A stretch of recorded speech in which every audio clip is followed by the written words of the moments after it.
Punjabi radio USA ਸੁਣ ਰਹੇ ਸਾਰੇ ਹੀ ਮਾਣਯੋਗ ਅਤੇ ਸਤਿਕਾਰਤ ਸਰੋਤਿਆਂ ਨੂੰ ਪੰਜਾਬੀ ਰੇਡੀਓ USA ਦੀ ਟੀਮ ਅਤੇ ਮੇਰੇ ਰਾਜਕਨਵੀਰ ਸਿੰਘ ਵੱਲੋਂ ਆਪ ਜੀ ਨੂੰ ਬਹੁਤ ਪਿਆਰ ਸਤਿਕਾਰ ਸਹਿਤ ਦੋਨੋਂ ਜੋੜ ਕੇ ਨਿੱਘੀ ਜਿਹੀ ਸਤਿ ਸ੍ਰੀ ਅਕਾਲ। ਸਭ ਨੂੰ ਜੀਆਂ ਨੂੰ ਆਖਦੇ ਹਾਂ। ਸੋ ਤੋਂ ਪ੍ਰੋਗਰਾਮ ਖਬਰ ਤੇ ਨਜ਼ਰ ਦੇ ਵਿੱਚ ਆਪ ਸਭ ਦਾ ਨਿੱਘਾ ਸਵਾਗਤ ਹੈ।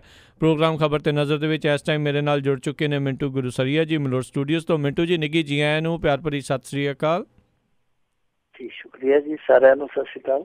ਸਾਡੇ ਅੱਜ ਦੇ ਪ੍ਰੋਗਰਾਮ ਖਬਰ ਤੇ ਨਜ਼ਰ ਉਸ ਨੂੰ ਸਪਾਂਸਰ ਕਰਦੇ ਨੇ ਖਾਲਸਾ ਇੰਸ਼ੋਰੈਂਸ ਏਜੰਸੀ ਵਾਲੇ, ਜਿਨ੍ਹਾਂ ਦੇ ਕੋਲੋਂ ਤੁਸੀਂ ਹਰ ਇੱਕ ਤਰੀਕੇ ਦੀ ਇੰਸ਼ੋਰੈਂਸ ਕਰਵਾ ਸਕਦੇ ਹੋ। ਇੰਸ਼ੋਰੈਂਸ ਬਾਰੇ ਪਤਾ ਕਰਨ ਲਈ ਇਹਨਾਂ ਨੂੰ ਕਾਲ ਕਰੋ 408-272-2500 ਦੇ ਉੱਤੇ। ਇਸ ਦੇ ਨਾਲ ਨਾਲ ਕ੍ਰਿਸ਼ਨ ਧਨੋਤਾ ਜੀ, ਅਮਰਜੀਤ ਸਿੰਘ ਦੋਸਾਂਝ ਜੀ ਯੂਬਾ ਸਿਟੀ ਤੋਂ, ਗੁਰਵਿੰਦਰ ਸਿੰਘ ਅਵਤਾਰ ਸਿੰਘ ਚਾਂਦੀ ਆਰਨੋ ਐਕਸਪ੍ਰੈਸ ਵਾਲੇ ਕੋਚੈਲਾ ਤੋਂ, ਜੱਸੀ ਗਿੱਲ ਪਲੰਬਿੰਗ ਵਾਲੇ ਲਾਲੀ ਸਿੱਧੂ ਜੀ, ਪ੍ਰੀਤਮ ਸਿੰਘ ਗਿੱਲ, ਤਲਵਿੰਦਰ ਸਿੰਘ ਗਿੱਲ ਬੇਕਰਸਫੀਲਡ ਤੋਂ, ਗੁਰਪਾਲ ਸੋਹਲ ਜੀ ਕਲੋਵਿਸ ਤੋਂ।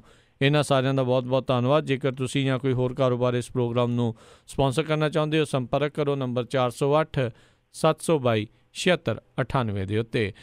ਮਿੰਟੂ ਗੁਰੂਸਰੀਆ ਜੀ, ਗੱਲਬਾਤ ਦਾ ਸਿਲਸਿਲਾ ਸ਼ੁਰੂ ਕਰਦੇ ਹਾਂ। ਸਾਬਕਾ ਉਪ ਰਾਸ਼ਟਰਪਤੀ ਹਾਮਿਦ ਅੰਸਾਰੀ ਨੇ ਵਿਦਾਇਗੀ ਵਾਲੇ ਦਿਨ ਜਿਹੜੇ ਦਿੱਤੇ ਬਿਆਨ ਦੇ ਨਾਲ ਭੁਚਾਲ ਲਿਆਂਦਾ। ਵੈਸੇ ਸਾਬਕਾ ਕੱਲ ਤੋਂ ਹੋਏਗਾ ਹਾਮਿਦ ਅੰਸਾਰੀ, ਕਿਉਂਕਿ ਕੱਲ ਨੂੰ ਵੰਕਈਆ ਨਾਇਡੂ ਚੱਕੇਗਾ ਸਹੁੰ ਤੇ ਹਾਮਿਦ ਅੰਸਾਰੀ ਅਸਲ ਦੇ ਵਿੱਚ ਕੱਲ ਤੋਂ ਸਾਬਕਾ ਹੋ ਜਾਏਗਾ। ਵੈਸੇ ਅੱਜ ਹੀ ਹੋ ਗਿਆ, ਕਿਉਂਕਿ ਉੱਥੋਂ ਵਿਦਾਇਗੀ ਲੈ ਲਈ ਅੱਜ। ਇਹ ਆਖਰੀ ਭਾਸ਼ਣ ਸੀ। ਜਾਂਦਾ ਜਾਂਦਾ ਇਹਨਾਂ ਭਾਸ਼ਣਾਂ ਦੇ ਸ਼ਬਦਾਂ ਦੇ ਵਿੱਚ ਨਰਿੰਦਰ ਮੋਦੀ ਸਰਕਾਰ ਨੂੰ ਸਾਰਾ ਕੁਛ ਹੀ ਦਿਖਾ ਗਿਆ, ਸ਼ੀਸ਼ਾ ਵੀ ਦਿਖਾ ਗਿਆ, ਸ਼ੀਸ਼ੇ ਵਿਚਲਾ ਸੱਚ ਵੀ ਦਿਖਾ ਗਿਆ। ਦੇਖੋ, ਹਾਮਿਦ ਅੰਸਾਰੀ 2 ਟਰਮ ਉਪ ਰਾਸ਼ਟਰਪਤੀ ਰਿਹਾ ਜੀ। ਇਹਦੇ ਵਿੱਚ ਕਾਫੀ ਵਾਰੀ ਵਾਦ ਵਿਵਾਦ ਇਹਦੇ ਨਾਲ ਹੋਇਆ ਜੀ। ਜਿੱਦਾਂ ਇੱਕ ਵਾਰੀ ਲੋਕਪਾਲ ਤੇ ਬਹਿਸ ਚੱਲਦੀ ਪਈ ਸੀਗੀ ਤੇ ਰਾਤ ਨੂੰ 11 ਵਜੇ ਬਹਿਸ ਰੁਕਵਾ ਦਿੱਤੀ, 11:59 ਤੇ। ਉਦੋਂ UPA ਸਰਕਾਰ ਹੁੰਦੀ ਸੀ।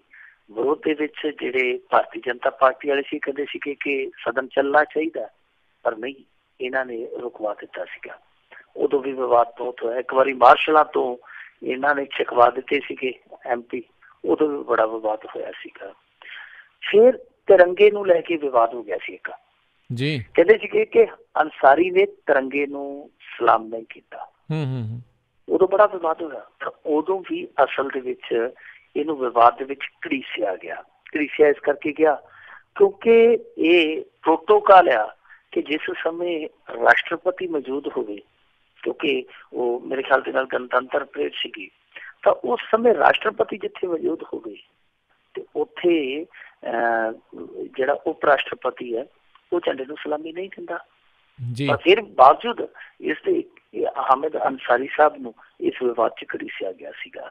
ਹੋਰ ਵੀ ਇੱਕਾ ਦੁੱਕਾ ਵਿਵਾਦ ਰਹੇ ਆ ਇਹਨਾਂ ਦੇ 10 ਸਾਲਾਂ ਦੇ ਕਾਰਜਕਾਲ ਚ। ਪਰ ਇਸ ਬੰਦੇ ਦੀ ਇੱਕ ਬਹੁਤ ਵੱਡੀ ਖੂਬੀ ਹੈ ਕਿ ਰਾਸ਼ਟਰਪਤੀ ਤੇ ਭਾਵੇਂ ਚੁੱਪ ਕਰਕੇ ਬੈਠੇ ਰਹਿੰਦੇ ਆ, ਇਹ ਉਪ ਰਾਸ਼ਟਰਪਤੀ ਹਾਮਿਦ ਅੰਸਾਰੀ ਸਾਹਿਬ ਜਿੱਥੇ ਵੀ ਜਾਂਦੇ ਸੀ ਖੁੱਲ ਕੇ ਬੋਲਦੇ ਸੀ। ਇੰਨਾ ਭਾਵੇਂ ਨਹੀਂ ਸੀ ਖੁੱਲ ਕੇ ਬੋਲਦੇ, ਪਰ ਜਿੰਨਾ ਵੀ ਖੁੱਲ ਕੇ ਬੋਲਦੇ ਸੀ ਉਹਨਾਂ ਦੇ ਵਿੱਚ ਕਾਫੀ ਕੁਝ ਹੈ ਜਿਹੜਾ ਸੱਚ ਤੋਲਦੇ ਸੀਗੇ। ਹੁਣ ਅੱਜ ਵੀ ਜਾਂਦੇ ਜਾਂਦੇ ਇਹਨਾਂ ਨੇ ਕਿਹਾ, ਉਹਨਾਂ ਕਿਹਾ ਕਿ ਇਹ ਕਹਿਣਾ ਗਲਤ ਨਹੀਂ ਹੋਏਗਾ ਕਿ ਦੇਸ਼ ਦੇ ਮੁਸਲਮਾਨ ਭਾਈਚਾਰੇ ਵਿੱਚ ਬੇਚੈਨੀ ਤੇ ਅਸੁਰੱਖਿਅਤਾ ਦੀ ਭਾਵਨਾ ਹੈ। ਦੇਸ਼ ਦੇ ਵੱਖ-ਵੱਖ ਹਿੱਸਿਆਂ ਚੋਂ ਕਹਿੰਦਾ ਕਿ ਮੈਨੂੰ ਗੱਲਾਂ ਸੁਣਨ ਨੂੰ ਮਿਲਦੀਆਂ ਨੇ, ਭਾਰਤ ਦਾ ਸਮਾਜ ਸਦੀਆਂ ਤੋਂ ਬਹੁਤ ਵਧੀ ਰਿਹਾ, ਪਰ ਸਭ ਲਈ ਹਾਂ ਪੱਖੀ ਵਾਲਾ ਇਹ ਮਾਹੌਲ ਹੁਣ ਖਤਰੇ ਵਿੱਚ ਹੈ। ਲੋਕਾਂ ਦੇ ਭਾਰਤੀ ਹੋਣ ਤੇ ਸਵਾਲ ਖੜੇ ਕਰਨ ਦੀ ਇਹ ਨਵੀਂ ਧਾਰਨਾ ਜਿਹੜੀ ਉਹ ਬੇਹੱਦ ਚਿੰਤਾਜਨਕ ਹੈ ਜੀ। ਨਾਲ ਅੱਗੇ ਅੰਸਾਰੀ ਸਾਹਿਬ ਕਹਿੰਦੇ ਕਿ ਲੋਕਾਂ ਉੱਤੇ ਭੀੜ ਦੇ ਵਾਧੇ, ਹਮਲੇ, ਅੰਧ ਵਿਸ਼ਵਾਸ ਦਾ ਵਿਰੋਧ ਕਰਨ ਵਾਲਿਆਂ ਦੀਆਂ ਹੱਤਿਆਵਾਂ, ਕਥਿਤ ਤੌਰ ਤੇ ਘਰ ਵਾਪਸੀ ਦੇ ਮਾਮਲੇ ਭਾਰਤੀ ਕਦਰਾਂ ਕੀਮਤਾਂ ਵਿੱਚ ਆ ਰਹੇ ਨਿਘਾਰ ਦੀਆਂ ਉਦਾਹਰਨਾਂ ਹਨ ਜੀ। ਸਾਰਾ ਕੁਛ ਯਾਨੀ ਥੋੜੇ ਜਿਹੇ ਅਲਫਾਜ਼ਾਂ ਦੇ ਵਿੱਚ ਉਹਨਾਂ ਨੇ ਸਮੇਟ ਦਿੱਤਾ। ਜੋ ਇਸ ਸਮੇਂ ਭਾਰਤ ਦੇ ਵਿੱਚ ਵਰਤਾਰਾ ਚੱਲਦਾ ਪਿਆ, ਜੋ ਇਸ ਸਮੇਂ ਦੇ ਸਮਾਜੀ ਹਾਲਾਤ ਨੇ, ਰਾਜਸੀ ਹਾਲਾਤ ਨੇ, ਉਹਨਾਂ ਸਾਰਿਆਂ ਨੂੰ ਰਿੜਕ ਕੇ ਇਹਨਾਂ ਸ਼ਬਦਾਂ ਦੇ ਵਿੱਚ ਭਰ ਦਿੱਤਾ। ਹੁਣ ਦੇਖੋ, ਜਿਹੜਾ ਅੱਜ ਵਿਵਾਦਤ ਬਿਆਨ ਬਣਿਆ ਉਹ ਇਹ ਬਣਿਆ ਜੋ ਉਹਨਾਂ ਨੇ ਕਿਹਾ ਕਿ ਮੁਸਲਿਮ ਭਾਈਚਾਰੇ ਦੇ ਵਿੱਚ ਬੇਚੈਨੀ ਹੈ ਤੇ ਅਸੁਰੱਖਿਆ ਦੀ ਭਾਵਨਾ ਹੈ। ਦੂਜੇ ਪਾਸਿਓਂ ਜਿਹੜਾ ਨੇ ਕੱਲ ਨੂੰ ਉਪ ਰਾਸ਼ਟਰਪਤੀ ਬਣਨਾ ਹੈ ਵੰਕਈਆ ਨਾਇਡੂ ਸਾਹਿਬ, ਉਹ ਬੋਲ ਵੀ ਪਏ। ਹਾਲਾਂਕਿ ਮੇਰੇ ਖਿਆਲ ਦੇ ਨਾਲ ਉਹਨਾਂ ਦਾ ਬੋਲਣਾ ਲਾਜ਼ਮੀ ਨਹੀਂ ਸੀ ਕਿਉਂਕਿ ਉਹ ਉਪ ਰਾਸ਼ਟਰਪਤੀ ਬਣ ਚੁੱਕੇ ਆ, ਪਰ ਉਹ ਬੋਲ ਪਏ, ਕਹਿੰਦੇ ਜੀ ਕਿ ਨਹੀਂ, ਸੰਸਾਰ ਦੇ ਵਿੱਚ ਜੇ ਮੁਸਲਮਾਨਾਂ ਲਈ ਕੋਈ ਆਈਡੀਅਲ ਜਗ੍ਹਾ ਤੇ ਉਹ ਇੰਡੀਆ। ਇਹ इधर होर भी इन्हां दे भारतीय जनता पार्टी के टुट के पै गए। हामिद अंसारी नूं शिव सेना वाले भी उदा भाजपा नूं लको लैंदे आ, पर इहो ਜਿਹੇ मुद्दिआं ते वो भी घेर लेंदे आके। सो सोशल मीडिया ते ट्रोल किया जा रहा हामिद अंसारी साहब नूं, पर यह मेरे ख्याल दे नाल गलत गल आ। जे तुसी हामिद अंसारी वर्गे शख्स नूं इन्नी को बोलण दी, इन्नी को आलोचना करन दी इजाजत नहीं दिंदे, तो फिर जिहड़ा आम बंदा ਉਹਦੇ ਵਿਚਾਰਾਂ ਦੀ ਤੁਹਾਡੇ ਕੋਲ ਕਿੰਨੀ ਕੁ ਸਪੇਸ ਆ। ਸਹੀ ਗੱਲ, ਇਹ ਸੋਚਣ ਵਾਲੀ ਗੱਲ ਹੈ, ਵਿਚਾਰਨ ਵਾਲੀ ਗੱਲ ਆ ਕਿ ਜੇ ਹਾਮਦ ਅੰਸਾਰੀ ਅੱਜ ਵਕਾਲਤ ਕਰਦੇ ਆ, ਉਹ ਹਮੇਸ਼ਾ ਇਹ ਗੱਲ ਕਹਿੰਦੇ ਆ ਕਿ ਅਸਹਿਣਸ਼ੀਲਤਾ ਜਿਹੜੀ ਉਹ ਸਾਡੇ 'ਚ ਵੱਧਦੀ ਜਾ ਰਹੀ ਹੈ, ਜੋ ਬਹੁਤ ਖਤਰਨਾਕ ਵਰਤਾਰਾ ਹੈ। ਤੇ ਤੁਸੀਂ ਤੇ ਉਸੇ ਗੱਲ ਨੂੰ ਪ੍ਰਮਾਣਿਤ ਕਰਦੇ ਪਏ ਹੋ ਆਪਣੇ ਆਪ ਕਿ ਇੱਥੇ ਸਹਿਣਸ਼ੀਲਤਾ ਜਿਹੜੀ ਉਹ ਬਹੁਤ ਘੱਟ ਰਹੀ ਹੈ। ਔਰ ਦੂਸਰੀ ਗੱਲ ਹੈ ਜਿਹੜੀ ਮੁਸਲਮਾਨਾਂ ਦੀ ਜਿਹੜੀ ਇਹਨਾਂ ਨੂੰ ਚੁਭੀ ਹੈ, ਦੇਖੋ ਜੇ ਤੁਸੀਂ ਮਾਹੌਲ ਇਸ ਤਰ੍ਹਾਂ ਦਾ ਬਣਾਇਆ, ਮੁਸਲਮਾਨਾਂ ਨੂੰ ਤੇ ਤੁਸੀਂ ਅਜਾਇਬ ਘਰ ਦੀ ਚਿੜੀਆ ਬਣਾ ਕੇ ਰੱਖਿਆ। ਉਹ ਸ਼ਾਮ ਨੂੰ ਟੈਲੀਵਿਜ਼ਨ ਚੈਨਲ ਵਾਲੇ ਵੀ ਮਦਾਰੀ ਬਣ ਕੇ ਉਹ ਤਮਾਸ਼ਾ ਲਾ ਦਿੰਦੇ ਆ। ਸੋ ਜ਼ਰੂਰਤ ਇਸ ਗੱਲ ਦੀ ਆ ਕਿ ਤੁਸੀਂ ਹਰੇਕ ਬੰਦੇ ਨੂੰ ਬਰੋਬਰਤਾ ਦੇ ਨਾਲ ਨਾਗਰਿਕ ਸਮਝੋ। ਜਦੋਂ ਤੁਸੀਂ ਹਿੰਦੂ ਮੁਸਲਮਾਨ ਸਮਝਦੇ ਹੋ ਤੇ ਫਿਰ ਹਾਮਦ ਅੰਸਾਰੀ ਵਰਗੇ ਬੰਦੇ ਇਸ ਤਰ੍ਹਾਂ ਦੀ ਗੱਲ ਕਹਿਣਗੇ, ਕਿਉਂਕਿ ਇਸ ਸਮਾਜ ਦੇ ਇੱਕ ਵਰਗ ਦੀ ਆਵਾਜ਼ ਆ, ਇੱਕ ਵਰਗ ਨਹੀਂ ਘੱਟ ਗਿਣਤੀਆਂ ਦੀ ਆਵਾਜ਼ ਆ। ਸੋ ਇੱਥੇ ਸਰਵਪੱਲੀ ਰਾਧਾ ਕ੍ਰਿਸ਼ਨ ਨੇ ਵੀ ਕਿਹਾ ਸੀਗਾ ਕਿ ਕਿਸੇ ਵੀ ਲੋਕਤੰਤਰ ਦੀ ਪਛਾਣ ਉਹ ਇਸ ਗੱਲ ਦੀ ਹੁੰਦੀ ਹੈ ਕਿ ਉੱਥੇ ਘੱਟ ਗਿਣਤੀਆਂ ਲਈ ਕਿਹੋ ਜਿਹੀ ਸੁਰੱਖਿਅਤ ਪ੍ਰਬੰਧ ਹੈ। ਸੋ ਮੇਰੇ ਖਿਆਲ ਦੇ ਨਾਲ ਇੱਥੇ ਹੁਣ ਇਸ ਸਰਕਾਰ ਨੂੰ ਸੋਚਣਾ ਪਵੇਗਾ, ਇਹ ਵਿਚਾਰਨਾ ਪਵੇਗਾ ਕਿ ਹਾਮਦ ਅੰਸਾਰੀ ਨੂੰ ਟੁੱਟ ਕੇ ਨਹੀਂ ਪੈਣਾ ਚਾਹੀਦਾ। ਉਹਨਾਂ ਨੂੰ ਇਹ ਸੋਚਣਾ ਚਾਹੀਦਾ ਕਿ ਜੋ ਉਹ ਇਨਸਾਨ ਕਹਿ ਕੇ ਗਿਆ ਉਹ ਕਿਉਂ ਕਹਿ ਕੇ ਗਿਆ ਤੇ ਉਹਦੇ ਅਰਥ ਕੀ ਨਿਕਲਦੇ ਆ ਤੇ ਉਹਨੂੰ ਅਸੀਂ ਕਿਵੇਂ ਠੀਕ ਕਰ ਸਕਦੇ ਹਾਂ। ਤਾਂ ਮੇਰੇ ਖਿਆਲ ਦੇ ਨਾਲ ਜੇ ਮੁਸਲਿਮ ਹਿੰਦੂ ਇਹ ਪਹਿਚਾਣ ਛੱਡ ਕੇ ਸਾਰਿਆਂ ਨੂੰ ਨਾਗਰਿਕ ਸਮਝਿਆ ਜਾਵੇ ਤੇ ਇਹੋ ਜਿਹੀਆਂ ਗੱਲਾਂ ਨਹੀਂ ਉੱਠਣਗੀਆਂ। ਪਰ ਅਫਸੋਸ ਦੀ ਗੱਲ ਹੈ ਕਿ ਇਹ ਗੱਲ ਕੋਈ ਕਹਿੰਦਾ ਨਹੀਂ, ਇਹ ਗੱਲ ਕੋਈ ਕਰਦਾ ਨਹੀਂ, ਇਹ ਗੱਲ ਕੋਈ ਸਮਝਦਾ ਵੀ ਨਹੀਂ। ਜੀ ਜੀ ਮਿੰਟੂ ਜੀ, ਅਗਲੀ ਜਿਹੜੀ ਖਬਰ ਉਸ ਦੇ ਵੱਲ ਜੇ ਆਪਾਂ ਗੱਲ ਕਰੀਏ ਵੀ ਭਾਜਪਾ MLA ਦੀ ਰਿਹਾਇਸ਼ ਤੋਂ ਅੱਡਾ ਚਲਾਉਣ ਵਾਲਾ ਭਾਜਪਾ ਆਗੂ ਦਾ ਪੋਤਾ ਚੜ੍ਹਿਆ ਅੜਿੱਕੇ। ਪਹਿਲੋਂ ਇੱਕ ਜਿਹੜਾ ਮੁੰਡਾ ਸਟਾਕਿੰਗ ਕਰਦਾ ਸੀ, ਹੁਣ ਆਹ ਚੰਨ ਜਿਹੜੇ ਚੜ੍ਹ ਰਹੇ। ਭਾਜਪਾ ਵਾਲਿਆਂ ਦੇ ਕਾਕੇ ਅੱਜ ਕੱਲ ਵਾਹਵਾ ਪਟਾਕੇ ਪਾਈ ਜਾਂਦੇ ਆ। ਉਹ ਵਿਕਾਸ ਨੇ ਤੇ ਇੰਨਾ ਵਿਕਾਸ ਕੀਤਾ ਕਿ ਬੇਟੀ ਬਚਾਓ ਬੇਟੀ ਪੜਾਓ ਤੋਂ ਉਹ ਸਿੱਧਾ ਹੀ ਬੇਟੀ ਉਠਾਓ ਤੱਕ ਹੀ ਚਲੇ ਗਿਆ। ਵਿਕਾਸ ਇਹੋ ਜਿਹਾ ਨਿਕਲਿਆ। ਫਿਰ ਇੱਥੇ ਜਿਹੜਾ ਪੰਜਾਬ ਦਾ ਹੈਗਾ ਇਹਨਾਂ ਦਾ ਭਾਰਤੀ ਜਨਤਾ ਪਾਰਟੀ ਦਾ ਜਿਹੜਾ ਪ੍ਰਧਾਨ ਹੈ ਤੇ ਨਾਲ ਉਹ ਕੇਂਦਰੀ ਮੰਤਰੀ ਵੀ ਹੈ ਵਿਜੇ ਸਾਂਪਲਾ, ਉਹਦੇ ਭਤੀਜੇ ਤੇ ਵੀ ਇੱਥੇ ਦੋਸ਼ ਲੱਗਦੇ ਆ ਨਾ ਇਸ ਤਰ੍ਹਾਂ ਦੇ। ਜੇ ਅੱਗੇ ਚੱਲੀਏ ਉਹੀ ਸੁਭਾਸ਼ ਬਰਾਲਾ ਜਿਹੜਾ ਵਿਕਾਸ ਦਾ ਪਿਤਾ ਆ, ਉਹਦੇ ਭਰਾ ਦੇ ਪੋਤਿਆਂ ਤੇ ਵੀ ਦੋਸ਼ ਲੱਗਣ ਡਏ ਆ।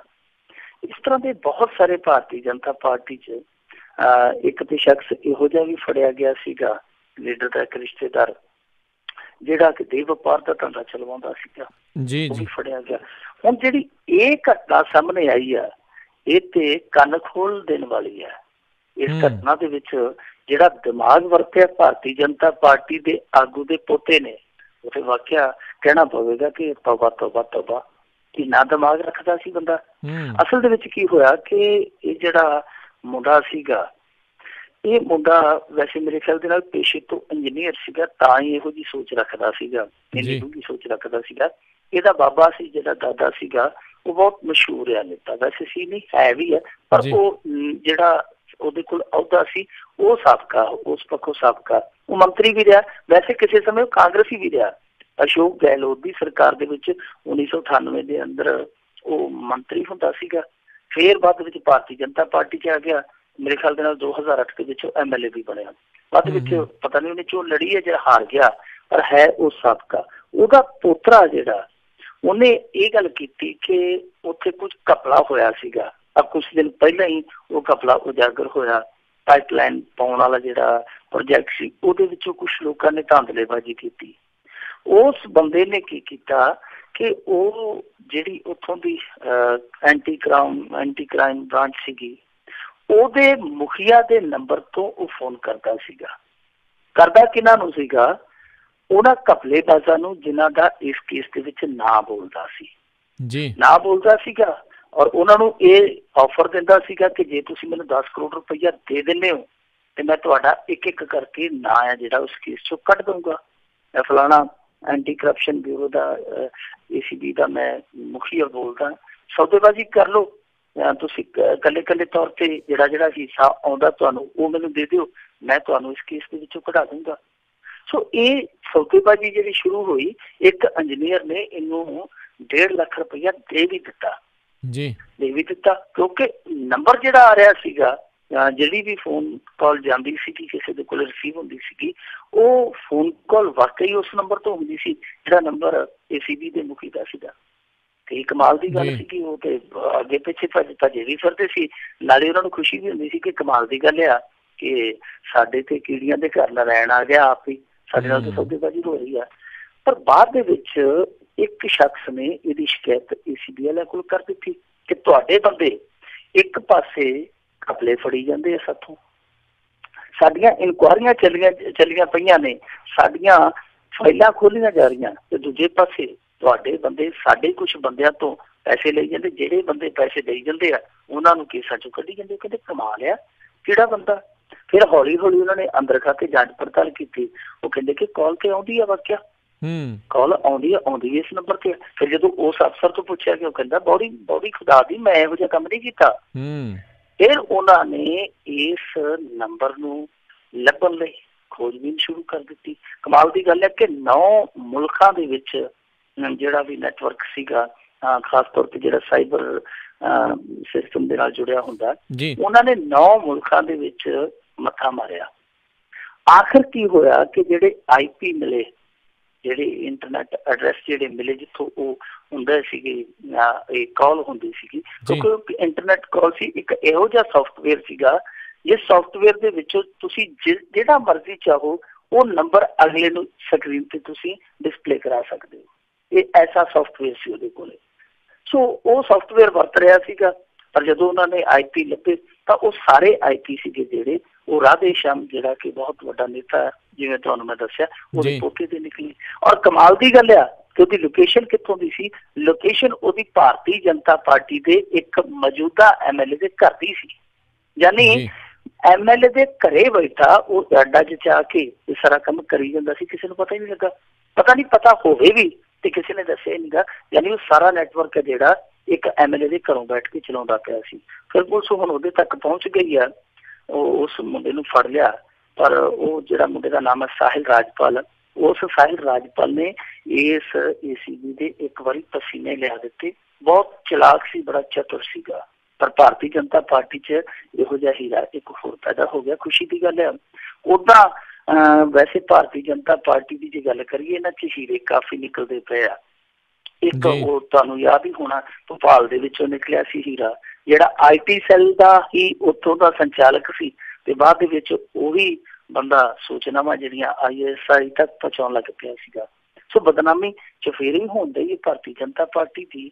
ਪਰ ਫਿਰ ਵੀ ਇਹ ਕਹਿੰਦੇ ਜੀ ਅਸੀਂ ਕਰਪਸ਼ਨ ਖਤਮ ਕਰਨੀ ਹੈ, ਵੈਸੇ ਇਹ ਫਾਰਮੂਲਾ ਬਿਲਕੁਲ ਸਹੀ ਆ ਕਿ ਜਿਹੜੇ ਲੋਕ ਕਰਪਟ ਆ ਇਹ ਉਹਨਾਂ ਤੋਂ ਝਪਟਮਾਰੀ ਕਰੀ ਜਾਂਦੇ ਆ। ਕਰਪਸ਼ਨ ਖਤਮ ਕਰਨ ਦਾ ਇਹ ਨਾਯਾਬ ਤਰੀਕਾ, ਨਵਾਂ ਤਰੀਕਾ। ਸੋ ਸਾਰੇ ਦੇਸ਼ ਨੂੰ ਸਵਾਗਤ ਕਰਨਾ ਚਾਹੀਦਾ ਕਿ ਘਪਲੇਬਾਜ਼ਾਂ ਦੇ ਨਾਲ ਵੀ ਘਪਲੇਬਾਜ਼ੀ ਕਰੀ ਜਾਂਦੇ ਆ।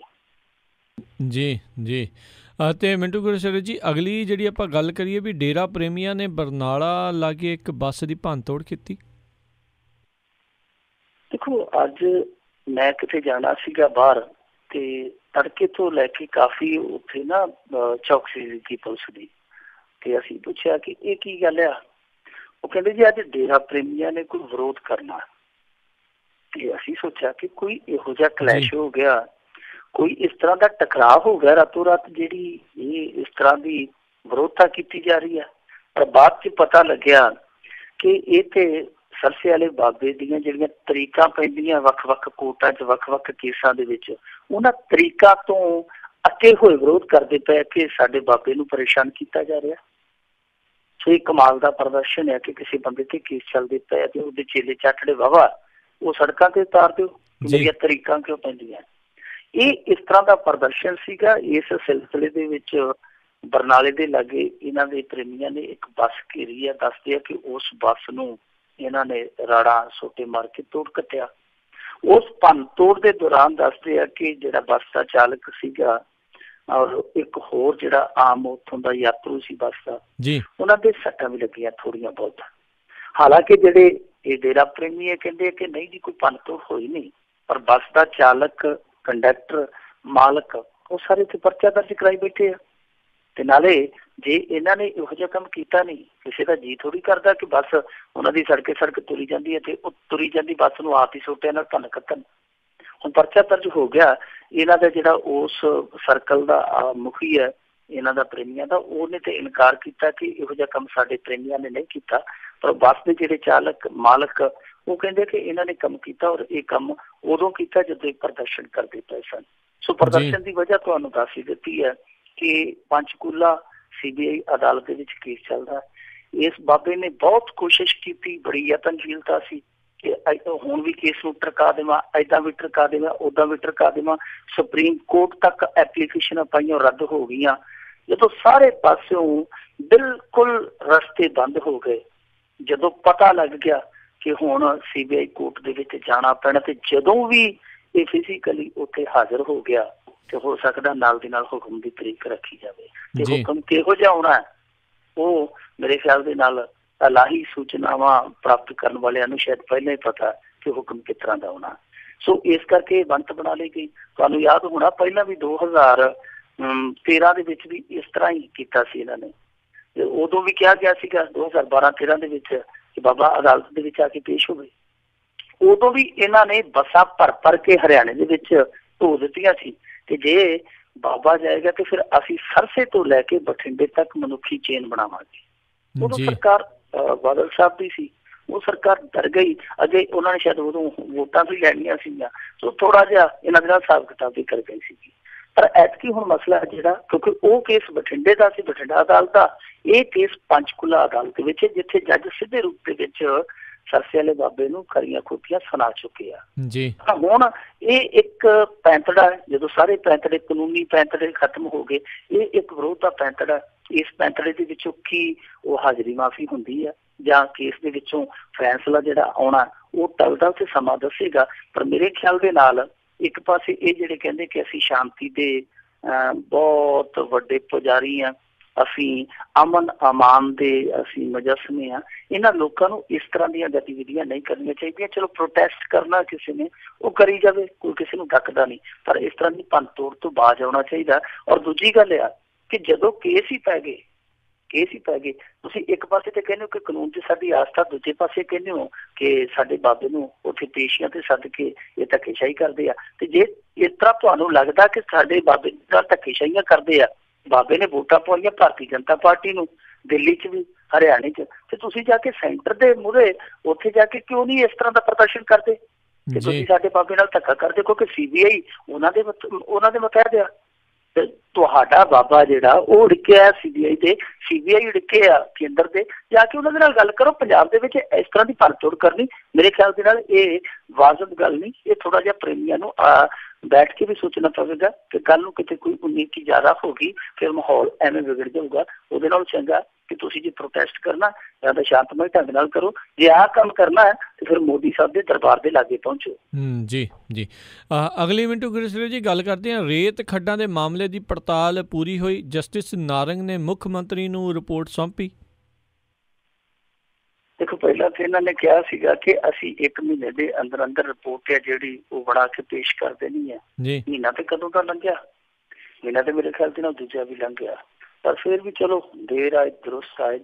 ਉਹ ਰਿਪੋਰਟ ਜਿਹੜੀ ਹੈ ਨਾਰੰਗ ਸਾਹਿਬ ਨੇ ਅੱਜ ਕੈਪਟਨ ਅਮਰਿੰਦਰ ਸਿੰਘ ਦੇ ਹੱਥਾਂ 'ਚ ਸੌਂਪ ਦਿੱਤੀ ਹੈ। ਹੁਣ ਇਹ ਕਹਿੰਦੇ ਆ ਕਿ ਰਿਪੋਰਟ ਹੈ ਜਿਹੜੀ ਮੁੱਖ ਸਕੱਤਰ ਨੂੰ ਭੇਜਾਂਗੇ, ਫਿਰ 2 ਹਫ਼ਤਿਆਂ ਵਿੱਚ ਉਹ ਆਪਣੀ ਟਿੱਪਣੀ ਦੇ ਕੇ ਵਾਪਸ ਭੇਜੇਗਾ। ਫਿਰ ਇਸ ਰਿਪੋਰਟ ਨੂੰ ਅਸੀਂ ਖੋਲਾਂਗੇ ਤਾਂ ਘੁੰਡ ਚੁੱਕਾਂਗੇ। ਇਹਦੇ 'ਚੋਂ ਕੀ ਬਦ ਬਲਾ ਨਿਕਲਦੀ ਹੈ ਉਹ ਬਾਅਦ ਦੀ ਗੱਲ ਆ।